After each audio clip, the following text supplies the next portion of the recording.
ఎంతో కష్టపడి తన స్తోమతకి మించి కూడా నేను హ్యాపీగా ఉంటాను ఆ ఇంటికి వెళ్తే అని చెప్పేసి జోగి రమేష్ గారి మీద నమ్మకంతో ఆ ఇంటికి నన్ను అప్పచెప్పాడు. కానీ ప్రతి ఆడపిల్లలాగానే నేను కూడా ఎన్నో ఆశలతో హ్యాపీగా ఉంటాను, ఒక కొత్త జీవితం ప్రారంభిస్తున్నాను అని చెప్పేసి ఎన్నో ఆశలతో నేను కూడా అడుగుపెట్టాను. కానీ అడుగుపెట్టిన కొన్ని రోజులకే చాలా ప్రాబ్లమ్స్ ఫేస్ చేయాల్సి వచ్చింది. కానీ ఫస్ట్ నేను చెప్పదలుచుకున్న విషయం ఏంటంటే, ఎవరైనా పెళ్ళి ఎందుకు చేస్తారండి? హ్యాపీగా ఉండాలి వాళ్ళ అమ్మాయి అబ్బాయి అని చెప్పి పెళ్ళి చేస్తారు. బట్ జోగి రమేష్ గారు చేసిన ఉద్దేశం రాంగ్. ఫస్ట్ థింగ్ ఏంటంటే, ఒక పెళ్లి చేసుకున్న తర్వాత ఇద్దరి మధ్యలో గొడవలు వచ్చి విడిపోవడం అనేది కంప్లీట్ డిఫరెంట్ స్టోరీ. బట్ నా పెళ్ళి అట్లా జరగలేదు. ఖచ్చితంగా ఈ పెళ్ళి ఉండదు, ఇది ఉండే పెళ్ళి కాదు అని చెప్పి అతని కొడుకుకి ఉన్న ప్రాబ్లము ముందే అతనికి తెలిసే, ఖచ్చితంగా వాళ్ళ కుటుంబం మొత్తానికి తెలిసే నాకు ఈ పెళ్ళి చేశారు. ఖచ్చితంగా అది నేను 100కి 100% చెప్పగలను. పెళ్ళికి ముందు ఇలా తెలిసి ఒక అమ్మాయి గొంతుని కోయడం అనేది చాలా పెద్ద నేరము. ఇట్లా ఇప్పుడు తనకు కూడా ఒక కూతురు ఉంది, తనకు కూడా ఖచ్చితంగా కూతురు ఉంది. తన కూతురు కూడా ఇట్లా జరిగితే ఏం చేస్తారు? ఇప్పుడు ప్రజలందరికీ సహాయం చేసే ఒక వ్యక్తి, పబ్లిక్ పర్సన్, అతను పబ్లిక్ నాయకుడు. మరి తన ఇంట్లో ఆడపిల్లకి అన్యాయం చేశాడు తనే. మరి ఏం చేద్దాం అనుకున్నాడు ఆయన?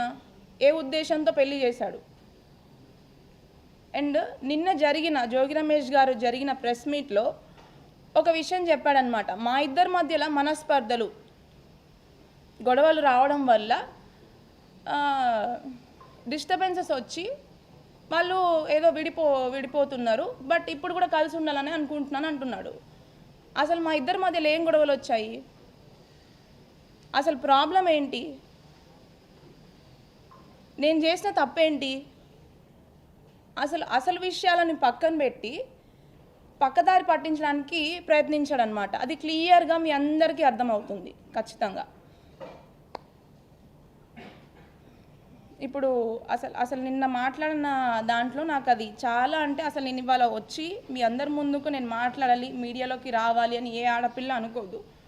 బట్ నేను రావాల్సి వచ్చింది. ఎందుకంటే నిన్న జోగి రమేష్ గారు చేసిన కొన్ని వ్యాఖ్యల వల్ల నాకు చాలా, అంటే చాలా బాధ కలిగింది. ఎందుకంటే అతను చేసిన అన్యాయము, వాళ్ళ ఇంట్లో నేను ఎదుర్కొన్న సమస్యలను పక్కన పెట్టి ఆయన సింపతి గెయిన్ చేద్దాం అనుకుంటున్నారా, లేకపోతే ఇది రాజకీయ కోణంలోకి తీసుకొని వెళ్దాం అనుకుంటున్నారా అనేది నాకు అర్థం కావట్లేదు. బట్ ఉన్న వాస్తవాలేంటో, ఉన్న విషయాలేంటో మీ అందరికీ నేను ముందుగానే ఎఫ్ఐఆర్లో క్లియర్గా పొందుపరిచాను. అవి 100కి 100% వాస్తవాలు. అండ్ దానికి సంబంధించిన ఎవిడెన్స్లు కూడా నేను ప్రతి ఒక్కటి కోర్టు వారికి ప్లస్ పోలీస్ స్టేషన్లో నేను సమర్పించాను. తొందరలోనే ఆ విషయాలకు సంబంధించిన నిజాలు కూడా మీకు తెలుస్తాయి, బయటపడతాయి. బట్ ఏ కాన్ఫిడెన్స్తో నేను ఇచ్చానంటే, ఎప్పటికైనా న్యాయము ధర్మము అనేది కొంచెం లేట్ అయినా కూడా ఖచ్చితంగా గెలుస్తుంది అని గట్టి నాకు నమ్మకం ఉంది. అదే నమ్మకంతో నేను ముందుకెళ్ళాను. నేను ఇంకా కూడా ఎదుర్కొని ఖచ్చితంగా జయించిన తర్వాతనే నేను ఈ ఈ ఈ పోరాటాన్ని, ఈ న్యాయ పోరాటాన్ని ఆపుతాను, నాకు న్యాయం జరిగేంత వరకు. అయితే ఎవరైనా ఏం చేస్తారండి, నార్మల్గా పెళ్ళయి ఎన్నో ఆశలతో అడుగుపెట్టాను. ఫస్ట్ తగిలిన షాక్ ఏంటి అంటే, అబ్బాయికి రాజీవ్కి అసలు ఉన్న ప్రాబ్లం ఏంటి, మాకైన గొడవలు ఏంటి, ఆ విషయాలన్నిటినీ కూడా వాళ్ళకి తెలుసు. అయినా కూడా నేను ముందుగా మా మమ్మీ డాడీ కంటే ముందుగా వాళ్ళే మా మమ్మీ డాడీ అనుకొని, వాళ్ళే నా తల్లి తండ్రి అనుకొని వాళ్ళకే చెప్పుకున్నాను నా కష్టాలన్నీ కూడా. ఇట్లా జరుగుతుంది, ఇలా జరుగుతుంది, ఇట్లా నాతో సరిగ్గా ఉండట్లేదు అని చెప్పి. కానీ మమ్మల్ని ఇద్దరిని పక్క పక్కన కూర్చోబెట్టి ప్రాబ్లం ఏంటి అని అడగాల్సింది పోయి మా అత్తగారు శకుంతల నాకు అదేంటి అదనపు కట్నం కోసము నన్ను అన్ని విధాలుగా ఇబ్బంది పెట్టారు, వాళ్ళ ఫ్యామిలీ అంతా కూడా. మీరు ఖచ్చితంగా అది మొన్న బయటికి వచ్చిన ఆడియోలు వీడియోల ద్వారా చూసే ఉంటారు నన్ను ఏ రకంగా ఇబ్బంది పెట్టారని. అయితే అవి కొన్ని మాత్రమే. ఇంకా కూడా నేను చేసిన ఒక్క విషయం ఏంటంటే, నాకు జరిగిన అన్యాయము, నేను ఎదుర్కొన్న ఇబ్బందులు ఖచ్చితంగా అతను పొలిటికల్ బ్యాక్గ్రౌండ్ అండి. మాది అసలు పొలిటికల్ బ్యాక్గ్రౌండ్ కాదు, మాది కంప్లీట్గా బిజినెస్ బ్యాక్గ్రౌండ్. మాకు పొలిటికల్కి బిజినెస్కి అసలు సంబంధం లేదు. సో నేను అదేవిధంగా మా అత్తమ్మ మామయ్యకి నాకున్న ప్రాబ్లమ్స్ని చెప్తే అది పక్కన పెట్టి, మీరు విన్నట్టు మొన్న ఆడియోలో ఇన్నోవా పెళ్ళైన కొత్తలోనే అండి, మాది May 28, 2025కి పెళ్ళైతే నెక్స్ట్ ఒక 1 monthలోనే ఆషాఢం రావడం జరిగింది. అయితే వెళ్ళే ముందే 1 weekలోనే నాకు ఫస్ట్ షాక్ రాజీవ్తో తగిలింది. దాని తర్వాత ఇప్పుడు అది వెళ్ళి వాళ్ళకి చెప్పితే, అదనపు కట్నము డబ్బులు తీసుకొని వస్తే నువ్వు హ్యాపీగా ఉంటావు, అతనికి ఇంకా మీరు విన్నట్టు నువ్వు అతనికి ఫీలింగ్స్ వస్తాయి అనేలాంటి బాధాకరమైన విషయాలు మాట్లాడింది. ఒక ఆడదానిగా ఒక తల్లి స్థానంలో ఉండి అర్థం చేసుకుంటుందేమో, తనకు కూడా ఒక ఆడపిల్ల ఉంది కదా అని అనుకున్నాను. బట్ అది కంప్లీట్గా ఆపోజిట్ అని చెప్పేసి నాకు పూర్తిగా అర్థమైపోయింది.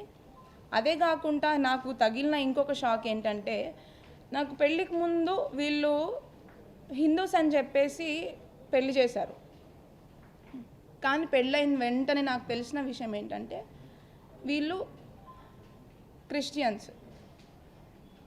వాళ్ళు లోపల ఎట్లాంటి హిందువులకి సంబంధించిన పూజలు కానీ, హిందూ కార్యక్రమాలు కానీ, అంటే బయట పబ్లిక్లో మరి ఏం చేస్తున్నారు, ఏం పూజలు చేస్తున్నారు, ఎక్కడికి వెళ్తున్నారు అనేది నాకు సంబంధం లేదు. నేను ఇంటి కోడల్ని, ఇంట్లో ఏమైతే ఫాలో అవుతున్నారో వాటిని నేను పరిగణనలోకి తీసుకుంటాను. అక్కడికి వెళ్ళిన వెంటనే వాళ్ళ ఇంట్లో ఒక పూజ గది లేదు. బట్ మేము పెళ్లి చూపులకు వచ్చే ముందు అక్కడ మాకు తగ్గట్టుగా అన్ని ఫోటోలు అరేంజ్ చేసి మమ్మల్ని మోసం చేసి మమ్మల్ని పెళ్ళి వరకు తీసుకొచ్చి పెళ్ళి చేశారు. అది ఇవి ఇప్పుడు అబ్బాయితో ఒకటైతే, సెకండ్ వచ్చేసి క్రిస్టియన్స్ అని చెప్పేసి తెలియకుండానే పెళ్ళి చేసి, నేను క్రిస్టియానిటీ ఫాలో అవటం అనేది నేను తప్పుగా పరిగణించట్లేదండి. ఎవరి దేవుని వాళ్ళు రెస్పెక్ట్ చేస్తారు. బట్ చెప్పకుండా పెళ్లి చేసి మోసం చేసిందే కాక బలవంతం చేయడం అనేది ఇంకొక తప్పు. అవన్నిటిని నేను ఎఫ్ఐఆర్లో క్లియర్గా చెప్పినా చెప్పకున్నా ఇప్పుడు డైరెక్ట్గా మీకు ప్రతి ఒక్కరికి నా బాధ అర్థమవుతుంది అని చెప్పి ఇప్పుడు ఇంకొకసారి మీకు అందరికీ చెప్పుకుంటున్నాను. ఎందుకంటే అవన్నీ కూడా నేను చెప్పిన దాంట్లో 100కి 100% ట్రూత్. అది ఆధారాలు కూడా ఇంకా కూడా దానికి సంబంధించిన ప్రతి ఒక్క ఆధారం నేను ఎఫ్ఐఆర్లో ఉంచిన ప్రతి ఒక్క అక్షరానికి నాకు దానికి సరైన ఆధారాలు ఇంకా కూడా ఉన్నాయి. అవి కూడా మీకు అర్థమయ్యేటట్టు నా మీద ఫ్యూచర్లో తప్పుడు ప్రచారాలు, ఇదంతా ఏదో రాజకీయం కోసం చేస్తుంది అని చెప్పి డైవర్ట్ కాకుండా నా దగ్గర ఇంకా కూడా ఎవిడెన్స్ ఉన్నాయి. వాటిని అన్నిటిని కూడా మీకు తొందరలోనే సమయాన్ని బట్టి మీకు ఖచ్చితంగా వాటిని మేము తీసుకొద్దామని అనుకుంటున్నాము. అండ్ ఇది ఫస్ట్ అయితే, సెకండ్ వాళ్ళదైతే, ఇంకొకటి వచ్చి అసలు ఉన్న ప్రాబ్లమ్స్ని పక్కన పెట్టేసి ఆమె శకుంతల గారు డబ్బులు తీసుకొని రండి, మీరు ఏం వాల్యూ ఇచ్చారు, మీరు ఏం పెట్టారు, అసలు ఫస్ట్ వాడు బాగానే ఉంటాడు, మీరు ఫస్ట్ అసలు ఏం వాల్యూ ఇచ్చారు అది తీసుకొని రండి అని చెప్పేసి